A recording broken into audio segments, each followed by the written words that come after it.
What's up, everybody? Welcome to the video. Chris Pennell here, breaking down the FireKeepers Casino 400 at Michigan International Speedway. Then normally I have a quick statement or story to say about the upcoming track, but honestly, I got nothing for Michigan. It's just kind of there, it exists, and it is what it is. It's an intermediate track, but it's on the larger variety as it's 2 miles in length. We typically go pretty fast here. Obviously, the speeds have dropped as the years progress, but either way, let's just hope for the best. But anyway, if this happens to be your first time here, what's up? My name is Chris Pennell. I break down NASCAR DFS each and every single week on this channel.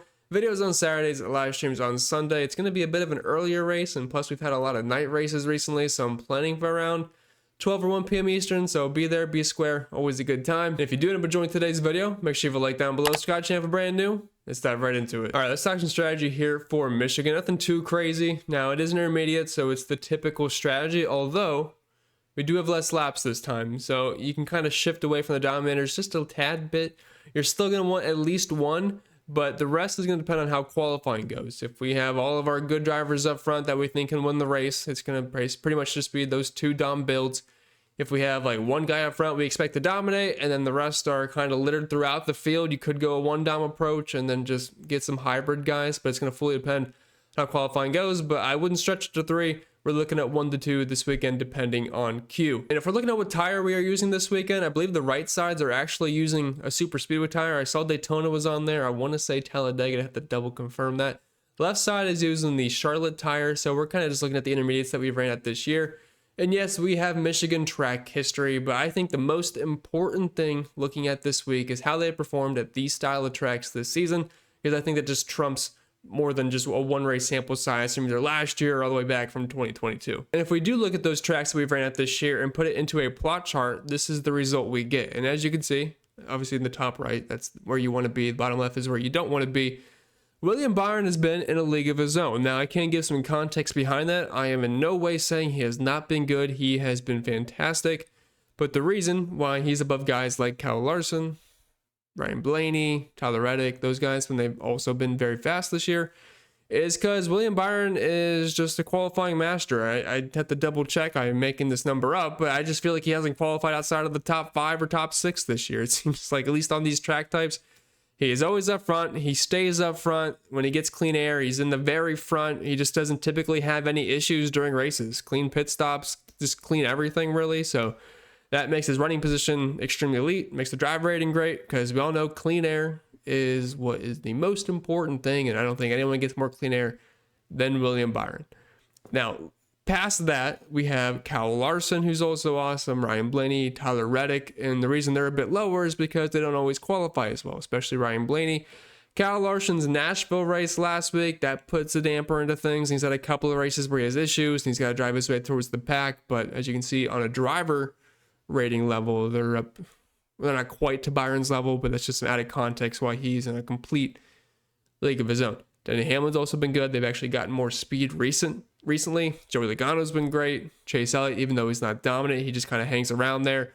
And also Tyler Reddick, who we already mentioned. So I don't really see why it's going to be any different from what we've seen in recent weeks. It's just kind of the same guys over and over again. It just depends on where they qualify, and then we just figure out the DFS plays just based off of place differential outside of the dominators. Another figure I wanted to show you guys is the green flag speed ratings at all the intermediate tracks we have been at this year, and it's basically going to coincide with what we saw in that plot chart. But if you just want the raw numbers here, Kyle Larson, William Byron, Ryan Blaney have kind of been the big 3, which I think makes sense based off what we have seen so far this year. Tyler Reddick, Denny Hamlin next year, which is another thing that I would not be shocked about. But one guy I'm surprised far up is Austin Cindric, 11.4. That's above Chase Elliott. It's above guys like Logano, Christopher Bell. As we have seen, Christopher Bell has not really shown quite the elite speed of these track types this year, even though he had a fantastic start to the season. Bowman and Wallace have skid a little bit, but very impressed with some of these Fords. Josh Berry, Ryan Preece, Joey Logano, and especially Austin Cindric. I mean, at the beginning of next-gen Fords really struggled with these track types, but they have completely righted the ship, and they are a force to be reckoned with so far this year. I mean, Blaney's won at 1, Josh Berry has, Joey Logano. Ford has been impressive, and they're up on the rise. And Ford has been a fantastic track for Michigan. So just to show you guys the run Ford was on. So in 2018, they used to run here twice a year, up until I believe after COVID in 2020. So starting 2018, Clint Boyer Ford won, and then we did not see anybody else win until 2024 last year with Tyler Reddick. And Hendrick actually hasn't won here since Well, Larson wasn't with Hendrick in 2017. He won 3 races in a row here. Then we have Ford again. So it looks like Jeff Gordon back in 2014. So it's been a run. Obviously, Kyle Larson, William Byron look fantastic, but we'll see if it shows up this weekend. And finally, moving on to the driver by driver breakdown. I do have to mention one thing first, though. It's a free video, guys. You let me feed the dog and do my plug. But if you want to join the best NASCAR DFS community out there, I also cover baseball every single day in a similar fashion. Link down below in the description or the pinned comment for the Patreon.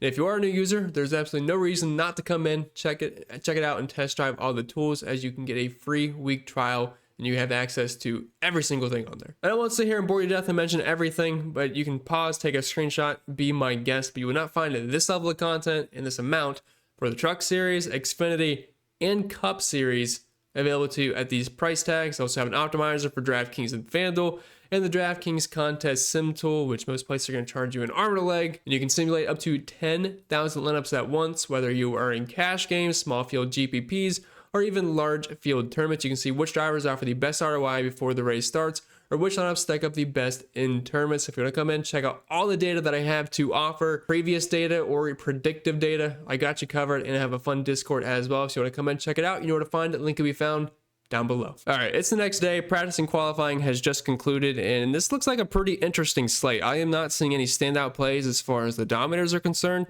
Obviously, there's some good looking plays, but they're all very similar. So I think ownership's going to be pretty spread out in that regard, which means this is probably a bit of a tougher slate. But if you're a tournament player, you'll probably be happy about that, because there's definitely some interesting spots we can dig into. Of course, you have Bell starting in the back half of the field, Keselowski, dealing with Suarez. Those are a couple of PD spots, at least on the eyeball test, that I can see right now, that are kind of glaring. But either way, I do think ownership's going to be a bit spread out. Of course, not your own projections or anything, but we'll see what ends up happening. Let's head over to practice and see what we have to deal with. Now, we're going to head to the lap by lap averages first. Now, if you sort that just by their overall laps, excluding, like, of course, we're not counting an 861, a 399. Those are excluded, so don't think these numbers are skewed. So we're seeing Reddick, Busher, Bell, Keselowski, Wallace, Hamlin. Like, you're not surprised that you're seeing these drivers. These are all drivers that could definitely contend and win. But the way I rank it, it's nothing crazy. I just look at their best raw, single, 3, 5, 10 laps or lap averages and rank it a certain way. Similar drivers, just a different order. Busher, Bell, Reddick, Byron. I think it kind of showcases long run speed a little bit more, the way I rank it. So, I mean, it's the same group of drivers. The only ones that I'm not really seeing that we'd expect there to be up there usually is Kyle Larson's a little bit lower on the list. Ryan Blaney's a little bit lower on the list, but I'm not going to be overly concerned about that. I definitely think they'll be better in race pace. Consecutive lap averages, I don't usually look at those too much these days because they can always be a bit skewed, but I mean, they're fine. It's just the same group of drivers, maybe once again a different order. So we're going to start with the 5-figure range first, and we basically have 2 sets of drivers here. We have Ryan Blaney and Christopher Bell as hybrid potential race winners / PD plays. Then we have 3 guys in the top 5 that are potential race winners, just don't offer the PD, but have easier access to laps led points. Now, there's only 200 laps this weekend, so the dominator points aren't going to accumulate as much, which makes them a little bit less important. These hybrid plays definitely get a bit of a bump, but we do have 3 great drivers, Byron, Larson, and Hamlin. I'll be honest, they're all going to project probably pretty similar. I do think Larson will probably end up being the highest, Byron right there with them, then Denny the third in that pecking order, and that's probably how I'm going to have to rank them right now. I mean, Byron and Larson have been the 2 best dominators at the intermediate tracks this year. If you're looking at their numbers, 60 laps led per race for Larson, 80 for William Byron. They also have the 2 of the 3 best in the fast laps. Ryan Blaney is actually second, Kyle Larson's third, but it's pretty much splitting hairs in that department. Now, if we're looking at this season specifically, Byron and Larson have been the 2 best dominators. Fast lap department, which is something I like to look at a little bit more. They're all pretty much tied. It's still Byron and Larson as the highest. But either way, they have track position, they have clean air. That's going to work in their favor. I do think one of those 2, if not both, will dominate. At some point, you kind of have 2 lesser cars in front of them. You have Chase Briscoe and Kyle Busch. Denny Hamlin's going to be the main concern. Hopefully he doesn't have to miss the race for the baby, but if he happened to, I don't think that's going to be a concern. But if it is, obviously it was a concern last week. I guess it could be today. That would just boost their projections up. Now, Ryan Blaney and Christopher Bell, I do like them quite a bit. They're definitely amazing FanDuel plays. I mean, Blaney is too cheap. He's been pretty much the best driver at intermediates this year, especially in the long run. And he's been in traffic pretty much the entire time because he never qualifies well And once again, he's not like in the 20s like Bell, but he's still in the teens. But I love Blaney, love Bell. Elite FanDuel plays, and I still think they're playable on DraftKings, but just make sure to pair them with probably someone closer to the front to get access to those downer points early on, at least in tournaments. 9K range, we have Tyler Reddick. We have to make sure he does not end up going to the rear. They said he was potentially not going to make a qualifying lap because they had to fix some damage because he had a flat tire in practice. But they made the Q lap.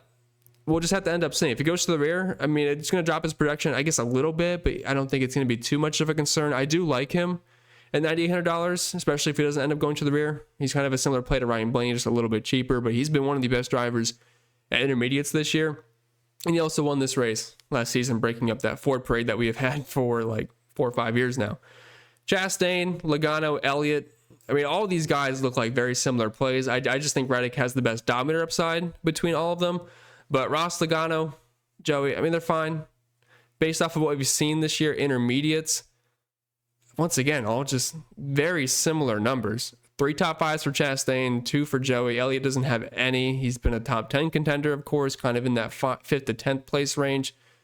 But yeah, they all look really similar. I guess I would say Joey might be my favorite in tournaments. I just like the speed that we have seen from him and some of his Penske teammates this year, but we are really splitting hairs here. I would be lying if I said I had a real strong stance on this 9K range. I think Reddick has the best ceiling because of the dominator upside, but all these guys are just plays that filter in your lineups that I don't have a strong stance on them. All good FanDuel plays because they offer that hybridness, and the downer points don't mean much over there, but really tough to pick. Now, Briscoe and Busch, I don't really have any interest here. Sure, they have track position to start. Briscoe is a qualifying merchant. He'll probably lead some laps early on, but once he gets in dirty air and loses that lead, he's probably not going to get it back, and it's not like there's many laps to lead in this race anyway, so I will most likely pass on both of these guys, which does make it easier just to filter in some of these lower 9K range plays. Then we have Carson Hocevar. He's starting in 14th. Loved him last week. Honestly, almost went out there and won. Obviously, I think he finished 3 seconds back, but he was close. And once again, just passing was difficult, but he's one of the few drivers that can pass. Of course, he ruffled some feathers with Stenhouse, so we have to make sure he stays away from him. And looking where Stenhouse qualified, he's 30th, so they're not going to be close to each other, at least at the very beginning. So hopefully they can stay clear. But I like Hocevar. The speed he has shown at the intermediates this year has been fantastic. He's also at his home track in Michigan. So he's definitely in the GPP pool. I don't think he's going to be a cash play at 8,000 starting at 14th, but he's in the GPP pool. Busher, he was quick. He has low upside. Starting in 6th, that was the only issue, but he was fast. I mean, he could potentially win, lead some laps, get some fast laps, finish 3rd. He's in the tournament pool, same exact thing with Bubba Wallace. I'm probably going to have a slight preference to Bubba because you get the 3 extra spots, and he was fast last year before issues. But I'll be honest, I mean, these guys are probably just not going to be great projection plays. You're going to have to force them in your builds. Alex Bowman, he'll be a little bit easier to fit in. I think projection systems will like him more. We have more PD to work with. And when he's not wrecking out, he does have a lot of speed. And we have seen that multiple times this year. The only issue is he just seems to have a magnet for bad luck right now. But I do like Bowman. I like him more than the first 2 drivers. He was also fast in practice, so he's got that working for him. But all similar plays once again, but do have a slight preference to Bowman. And then right below me, I have Brad Keselowski, who's going to be one of my favorite plays on the slate. $7,500, home track for him. He's just starting in the back of the pack. I really liked his practice times, looking at his lap-by-lap averages. And in Michigan, he has been fantastic in the next gen era. 2 top 5s, 3 top 15s. Just some of the best numbers overall. And I know Brad has been a very annoying driver to roster this year, but he has had speed the past couple of months.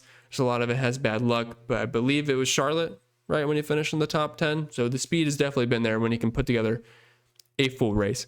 Josh Berry, you got to throw him in that Chris Buescher and Bubba Wallace category where, yeah, I'm sure he'll be fast. It's just DFS-wise, it's so hard to play these guys because if they don't have the perfect race and they fall back to 12th, they're pretty much useless.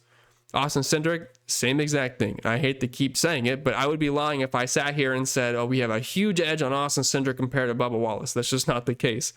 I like the speed we have seen from Cindric this year, and I think the Fords will show up this week, but once again, he's just in that MME pool where, yeah, I'm not Xing him out, but if I'm hand building a single entry or a 3 max, I'm probably just not getting to Austin Cindric.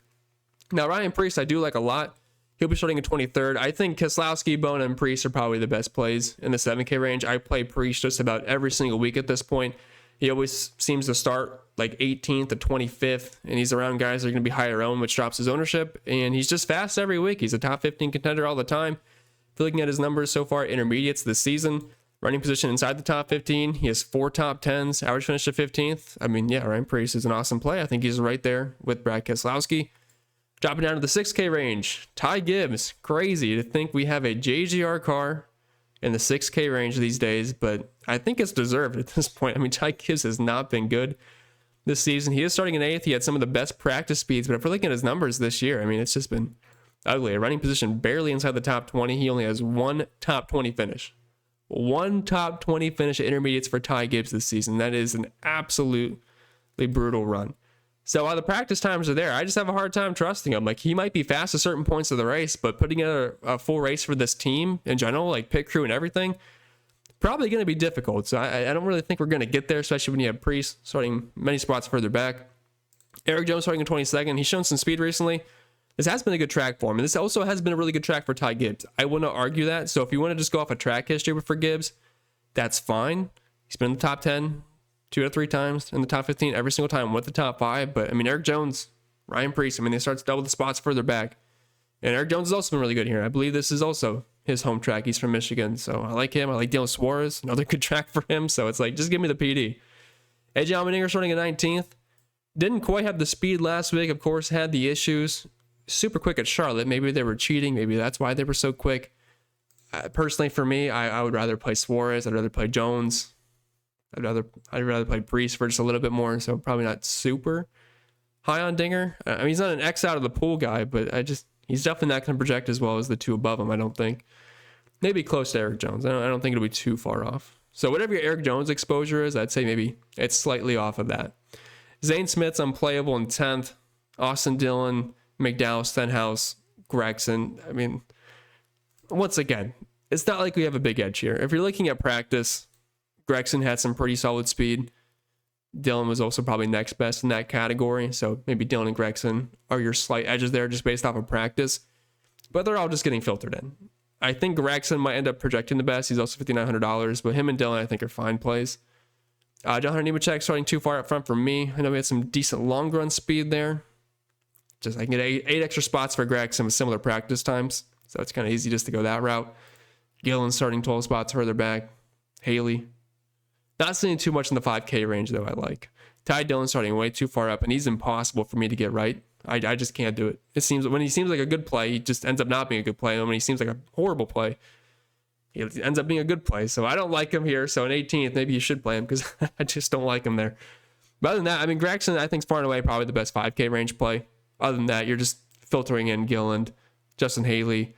Herbst is the disgrace in this 2311 car. I mean, he's just absolutely horrible every single week. So that's pretty much all I got for the cheap plays. So with that being said, that's all I got for you guys this week. So I hope you enjoyed. If you did, even if you didn't, make sure you leave a like down below. Subscribe to the channel if you're brand new. If you have any questions, comments, concerns, or want to check out all the extra content over on Patreon, you know where to find it. Link can be found down below. But I wish you all the best. I'll see you on the live stream tomorrow, and I'll see y'all next time.